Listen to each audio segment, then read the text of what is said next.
Grab your Bible and turn to the book of Hebrews with me.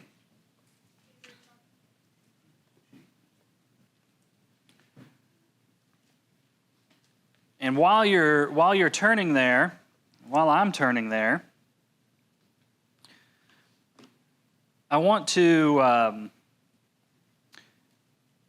to think about the stories that you have watched in movies or heard on, read in books, or just heard people tell, the kind of stories that just really inspire you. Not just the ones that are entertaining, but like the all-time great comeback stories, or the great underdog stories that really get you in the feels, that like just inspire you, and you just like, I could listen to this story over and over again, where maybe it's the athlete who overcame all the odds to accomplish something great, or the kid who grew up in nothing and overcame it all, and he ended up being the last one standing, and those kind of stories where you just are like, yes, I see something in that makes me think that's the way it should be, right? Like we love to see those stories, right? We just love them.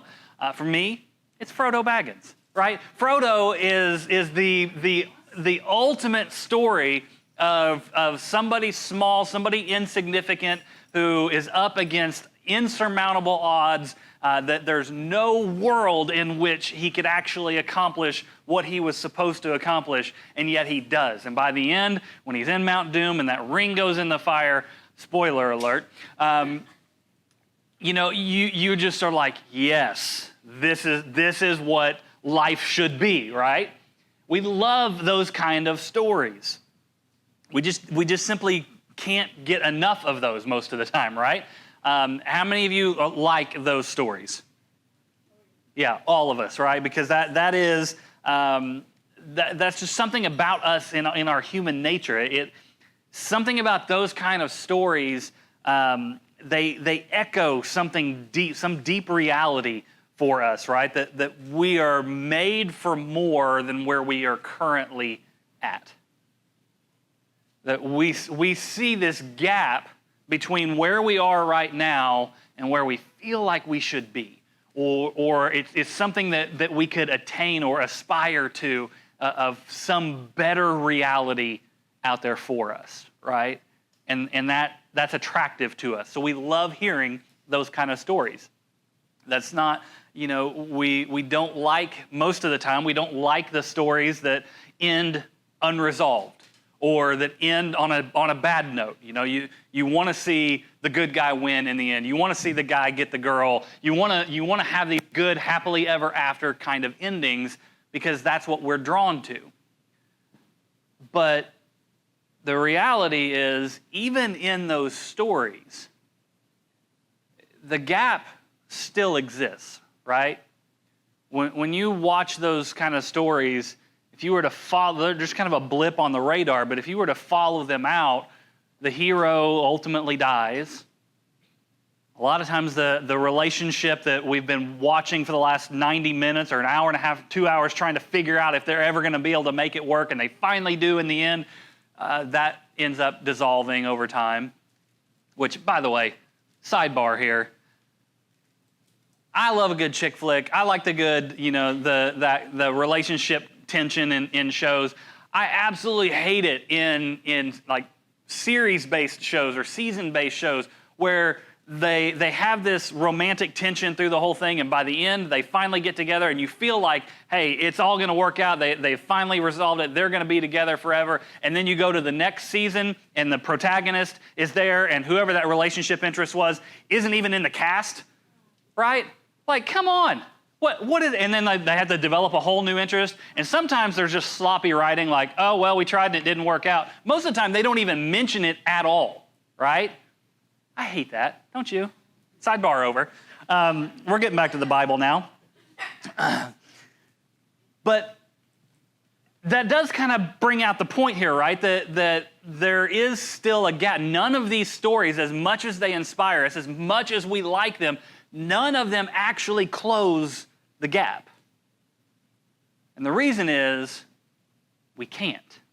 There is no way in which we are able to close that gap between where we are, our current state as human beings, and where we feel like we should be and where we should be going to, right? Every inspiring story ends the same way.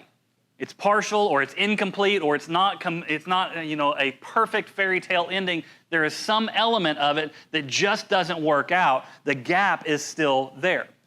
And the reason is that this is not a motivational problem, right? This is not an availability of resources problem. This is not a skill set problem. It's a theological problem. We as human beings are never able to get to where we feel like we should be because of our own sin. And that brings us to what the writer in Hebrews wants to address for us in chapter 2, verses 5 through 9. So let's read these verses together, and then we'll explore what I mean by this a little bit more in detail. All right, so here is verse 5. For he has not subjected to angels the world to come that we are talking about. But someone, somewhere, has testified. What is man that you remember him, or the Son of Man that you care for him? You made him lower than the angels for a short time. You crowned him with glory and honor and subjected everything under his feet. For in subjecting everything to him, he left nothing that is not subject to him. As it is, we do not yet see everything subjected to him. But we do see Jesus, made lower than the angels for a short time, so that by God's grace he might taste death for everyone, crowned with glory and honor, because he suffered death. All right, so we're going to talk about subjecting all things, and we're going to cover three different facets of that in tonight's passage in these short couple of verses.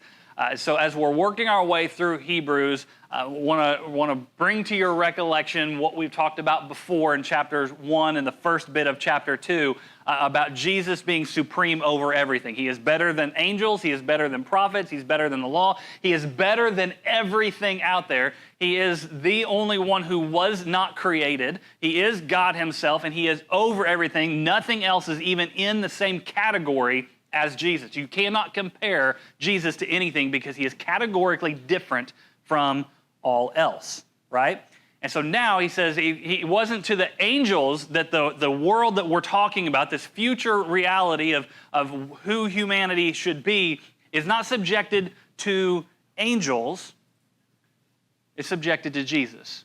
So what does he mean here when he says that it's not subjected to angels? Because that kind of feels like maybe he's throwing us a curveball, or he's kind of he's introducing a new idea here with it's not subjected to angels, and then he quotes another psalm, which you guys remember, most of your Bibles have this next bit in dark or bold print, and that's because it's a quote from the Old Testament. And I do really like how he says this here. Some people think when he says someone somewhere said, that it's a kind of like we would say in our language, we would maybe say something like, a wise man once said, and then we would make our statement, right? And we do that because, we want the emphasis to be on what is said, not elevating the person that said it, right? That's kind of why we do that. But there's another reason why we do that. Because we don't remember who the wise person was, right? And I think maybe there might be some of that here. Just let your mind think on that for a second. That the writer of Hebrews he's writing this out, and he's preaching this sermon, and he's like in the moment he can't recollect exactly where that reference is, and so he's just like, I know it's in there. You guys ever done that? I know it's in the Bible. I don't remember where, but I know the Bible says, and then he states it, right? So don't always feel bad that you don't remember exactly where it is. The writer of Hebrews himself didn't remember where something was, right? So it could have been either of those. It could have just been more of an eloquent way of humbly stating something, but it also could be he just didn't remember where it was. I like that one because that makes me feel better about not remembering where things are. But he says, someone somewhere said, and then he quotes from Psalm 8. But before we get to Psalm 8, I want you to remember for a minute what we talked about last time in at the end of chapter 1, where he quotes from Psalm 110. Because what he's quoting here sounds an awful lot like what he quoted from Psalm 110, where the psalmist says, "And God said to my Lord, sit here at my right hand until I make all of your enemies a footstool beneath you." And then here he says, what? He says that it's not to the angels that he has subjected the world to him, about which we are speaking. So there's this kind of idea that these two passages, Psalm 8 and Psalm 110, have that similar thing, that they are being subjected under his feet, right? And so we get a little bit of correlation in that here. But the author wants us to make sure we understand that this is not in reference to angels, that the future kingdom that we are aspiring to, or that we want to see happen, that gap that we are noticing and where we want to be, it's not a kingdom ruled by angels. It's a kingdom that is ruled by Jesus. Angels are servants in this kingdom, and Jesus is the one who reigns. The coming world will not be placed under that authority of angels. It will be placed under the authority of Jesus. Because this future world is not about, angels are great, right? Like we talked about that last time. They're awe-inspiring creatures that would make humanity tremble with fear. In fact, when you see them in the Bible, almost every single instance of an angel encountering a human being, what does the human do? They fall to the ground, they tremble, they worship. Like it is a terrifying thing to be in the presence of an angel. So angels are great, but they were never the goal. They were never the main source of authority. They were never the ones intended to reign. Jesus is. But what's really, really interesting is when we look at his use of Psalm 8 here, we see that the subjection of all things is not about angels, but the subjection of all things is actually aimed at humanity. Human beings are designed to rule over all things. All right, so let's take a look at this passage a little bit more closely here. Let's read Psalm 8, verses 3 through 6 together. When I observe your heavens, the writer says, the work of your fingers, the moon and the stars which you set in place. What is a human being that you would remember him? Or the Son of Man that you would look after him? You made him a little less than God, and you crowned him with glory and honor. You made him ruler over the works of your hands, and you put everything under his feet. You guys ever look up at the night sky and see all the stars and the moon, or you stand on the ocean and you're looking out at the vastness of the ocean and feel really small, right? Like you just think how big the world is, and that a being that is able to create and sustain and all of that we are seeing makes us feel that much smaller, right? And that's exactly what the psalmist is doing here. He's reflecting on the vastness of God's creation and the creator who made all of it. And then he stops for a moment and goes, why would you even consider me? I am so insignificant compared to all of your grandeur and all of the things that you are and that you have created. I'm this tiny little piece. And yet, he says, you have crowned him with glory and with honor, and you have made him ruler over the works of your hands. All of these works that I see, as beautiful and magnificent and awe-inspiring as they are, you have made him ruler over these. Now, when we read this psalm in relation to the psalm that we've looked at before with Psalm 110, there's a couple of things I want us to recognize about this one. First of all, the very first thing I want to say is that this psalm is not a messianic psalm. This psalm is not talking about Jesus, at least not directly, okay? This psalm is purely talking about human beings. Right? This is the writer saying, what is a human being that you would give us any value, any status at all? And now there are three truths about human beings that we can pull out of this psalm that I think are relevant to what the writer of Hebrews is wanting us to capture here. So first of all, this is not a messianic text. It's not directly about Jesus. It's about humanity in general. But one thing that this passage says about humans is that they were made a little lower than the angels. Or if we're reading Psalm 8 directly, it says made a little lower than God. In the Hebrew, it uses the word Elohim, which is the word for God. In Hebrews, the Hebrew writer, he's actually quoting the Greek translation of the Old Testament, which uses a word that we often translate into angels. But so that's why in Hebrews it says he made him a little lower than the angels, but then when we go back and read Psalm 8, it says made him a little lower than God. Either way, it's conveying the same kind of idea here, that he has made them a little bit lower than than spiritual beings in the world. Humanity is positioned just below the highest category of being. So they're maybe you might consider them one rung from the top, right? That we are the crowning achievement of God's creation. And a lot of times, especially in a church that emphasizes the severity of sin and the reality of our brokenness and the things that we tend to emphasize here, our need for grace, our need to see the holiness of God, while we do recognize all of those, it's also helpful and healthy for us to pause for a moment and realize what this psalm is actually saying about us. You are the crowning achievement of God's creation. You are inherently valuable because of how he made you and the design with which he has made each one of us. He's made us just a little lower than the angels, and he has given us dominion over everything. The next thing he says is that he has crowned them with glory and with honor. So we're not just given dignity in like this kind of abstract theoretical sense.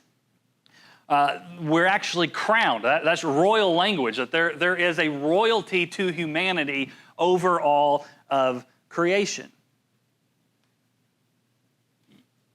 You were not made to simply be ordinary, to just be a creature in the world just like everything else.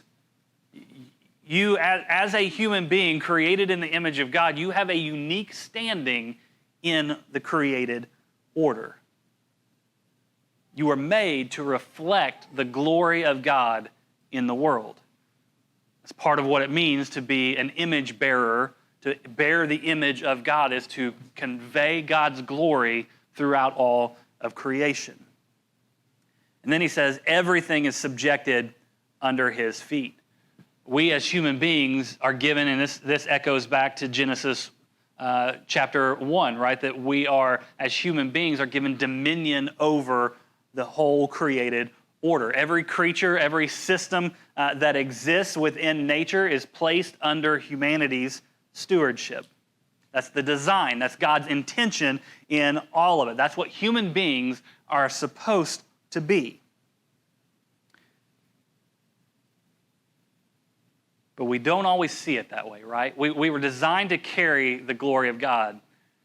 But then the writer says at the end of verse 8, as it is, we do not yet see everything subjected to him. While that sounds great that we are special in God's created order, that we are crowned with glory, and that we are given dominion over everything, when we look at the state of the world, that is not really what we see, is it? Anybody feel like we have complete and total dominion over everything, and that you get to wear a crown all the time and everything is hunky-dory? No, right? Like that doesn't compute with us because that doesn't fit our reality, our experience. That's not how it is, and the writer of Hebrews is acknowledging that. Like this was the design. This is what we were created for. And yet, we don't see it. It's just not there. Not everything has been subjected like it should.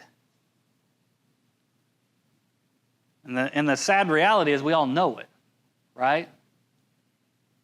It doesn't take a rocket scientist to acknowledge that things are pretty broken.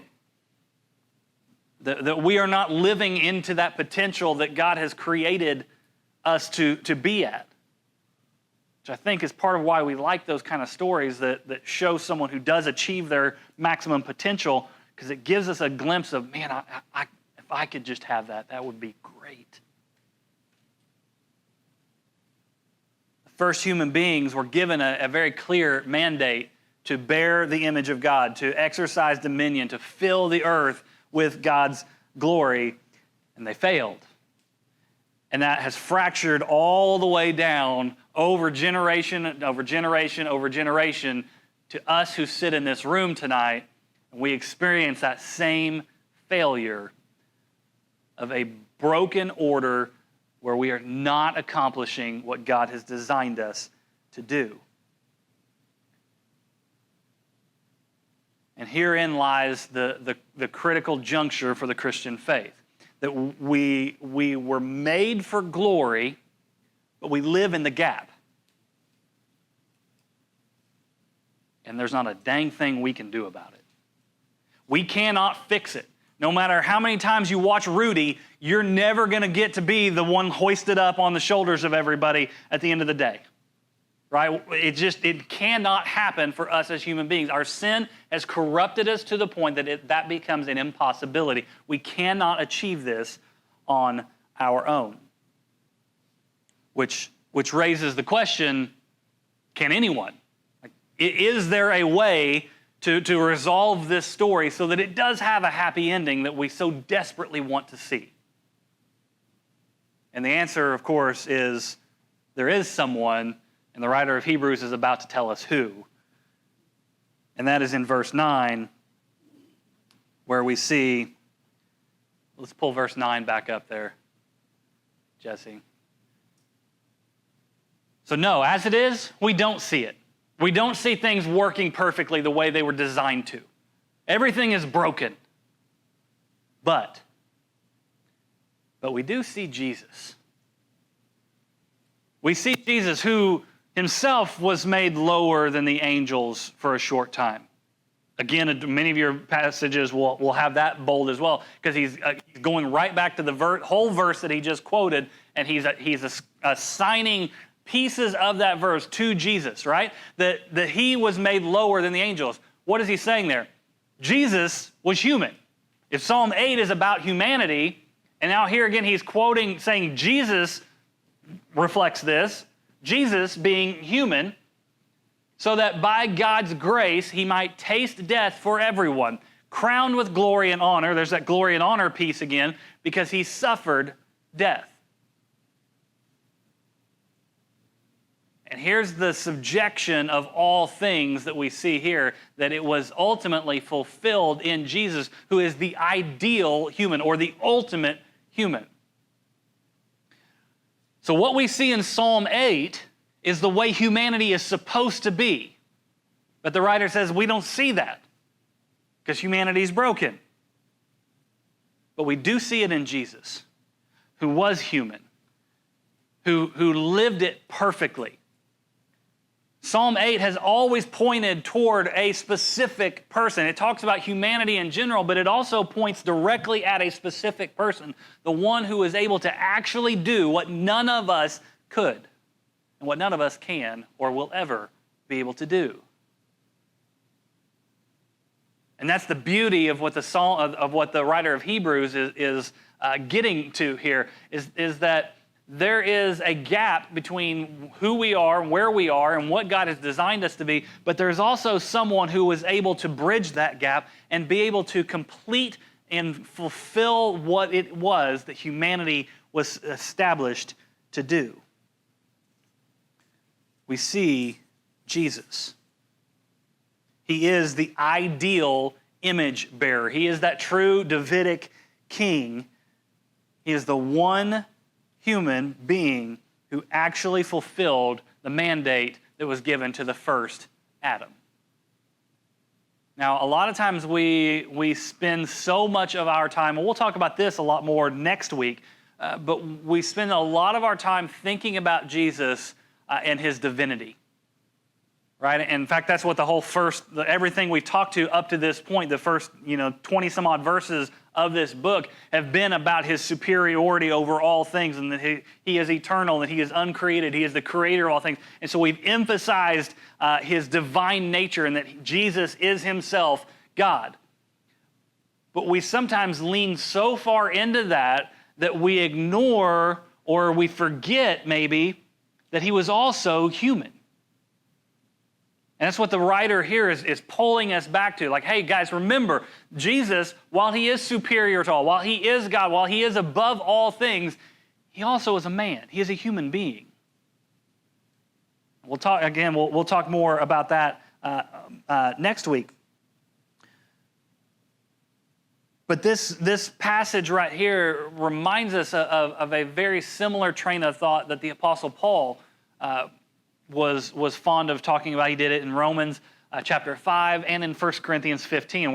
Let's look at 1 Corinthians 15 for a second.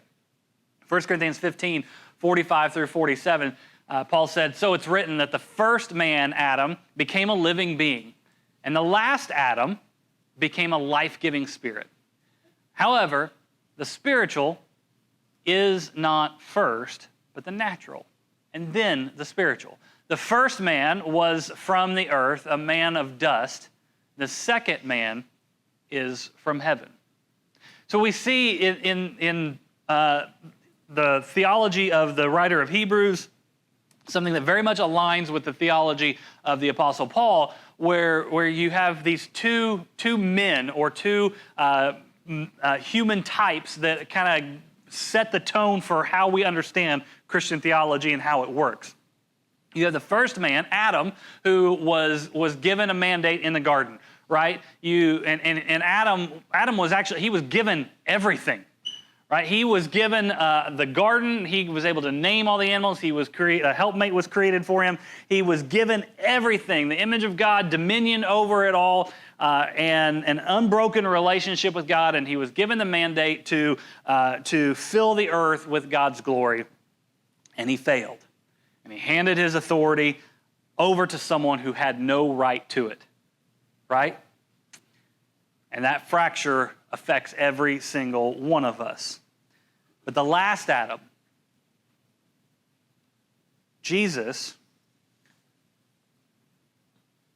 he was not given everything, but he actually gave up everything. And he entered that same humanity, not in Eden, not in the Garden of Eden, but in the world that the first Adam had already wrecked and left behind. He bore that image of God perfectly. He was faithful to the Father in every single moment, under pressure, in temptation, in all of it. He never buckled once, and he perfectly fulfilled what the first Adam could not do.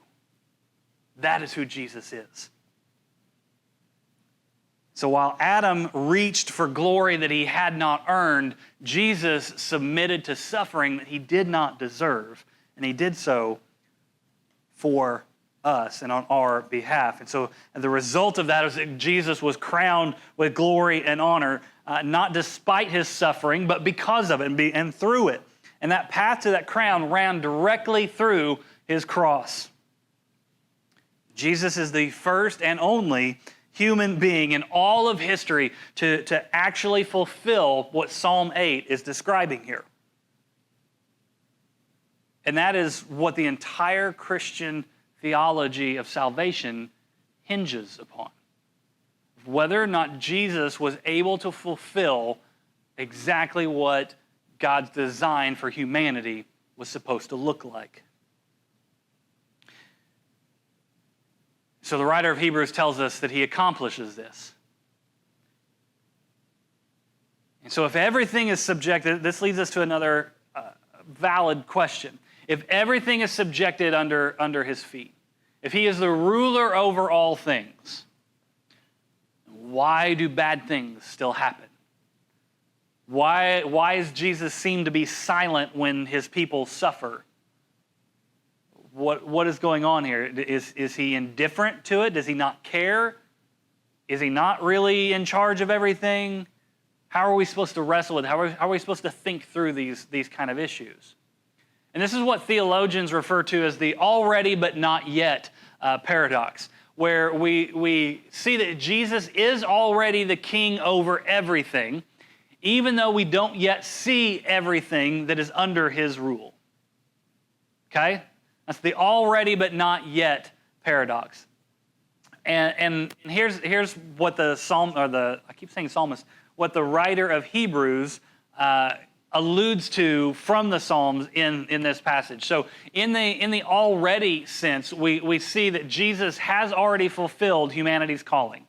Jesus has already accomplished everything in his earthly ministry. He accomplished everything that humanity was supposed to be, and he did so perfectly. That is already done. It is settled. Jesus has been crowned with glory and with honor. And he has been vindicated in his resurrection, and he is alive today. And all of this is something that has already happened. It is a foregone conclusion. It's already done. And he has victory over sin and over death. And all of that is complete. And yet, we still don't see every possible working out of that just yet. Theologians will say that his kingdom has been inaugurated, but it has not been consummated. Right? So we can use that language to tell a distinction here. So we don't yet see everything under his feet. Sin and death still affect the world, unfortunately, and we still wait for that kingdom to be fully revealed. And so that's the tension that we live in as Christians in a broken world. We accept the already, we believe in the already, and yet we take a step in faith in the not yet. We know Jesus has already accomplished all of this. That is the foundation of our faith. That is the bedrock of our behavior, of our actions, of our beliefs. And out of that, we are able to take steps of faith towards those things that have not yet been revealed to us and that we don't yet see clearly.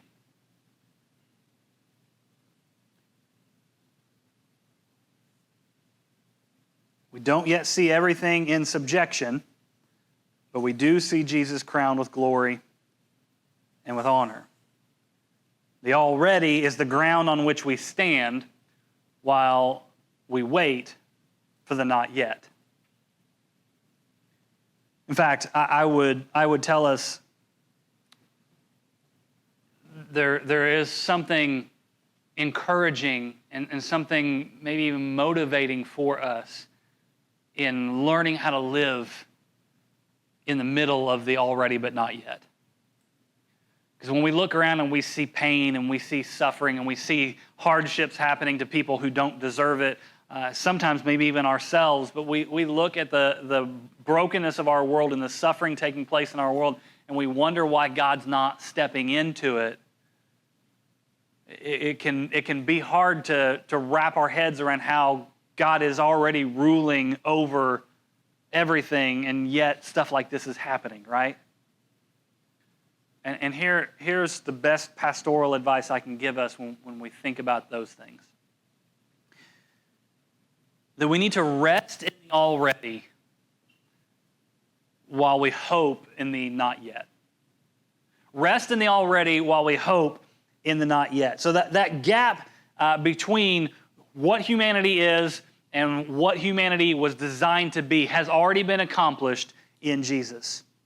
Not partially, not provisionally, not contingently, but fully and finally. And I think that's part of what Jesus meant when his final words on the cross were, "It is finished." He has accomplished everything that humanity was supposed to be, and he did it on our behalf. We can rest in the already. If you are in Christ, his fulfillment of the human mandate is credited to you. His crown is the guarantee of yours. We rest in the already.